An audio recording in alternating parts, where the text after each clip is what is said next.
శుక్రవారపు పొద్దు సిరినీడవద్దు, దివ్యనూదగవద్దు, బువ్వనెట్టొద్దు, తోబుట్టువుల మనసు కష్టపెట్టొద్దు.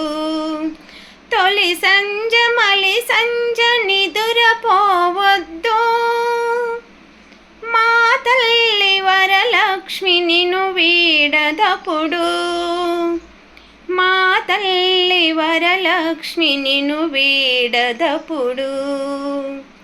ఇల్లాల కంట తడి పెట్టని ఇంట, కల్లలాడని ఇంట గోమాత ఎంట, ముగ్గున్న లోగిల్లో పసుపు గడపల్లో, పూలల్లో పాలల్లో, పూలల్లో పాలల్లో, ధాన్య రాసుల్లో శ్రీలక్ష్మి మా తల్లి శిరముగా నుండు, శ్రీలక్ష్మి మా తల్లి శిరముగా నుండు.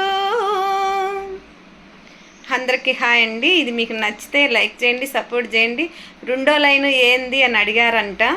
అది వెనక ఎవరో పెద్దలు, అది నాకు తెలీదు, నాకు చెప్పింది మీకు చెప్తున్నా. మా అమ్మ చెప్పింది, దీపం ఊదొద్దు బువ్వ తినొద్దు అంటే దివ్యను ఊదొద్దు బువ్వ నెట్టొద్దు అంటే మనకి ఎలుగులేని ఇంట్లో ఏది తినకూడదు అంట. ఏదైనా సరే కరెంటు పోయినా దీపం పోయినా ఎమ్మటే ముట్టించుకొని అన్నం తినండి అనేది మాత్రం మా అమ్మ చెప్పిందండి. నాకు తెలిసిన అర్థమైతే అదే అనుకుంటున్నాను. మీకు నచ్చితే లైక్ చేయండి, మీకు ఏదైనా తెలిస్తే కామెంట్ పెట్టండి.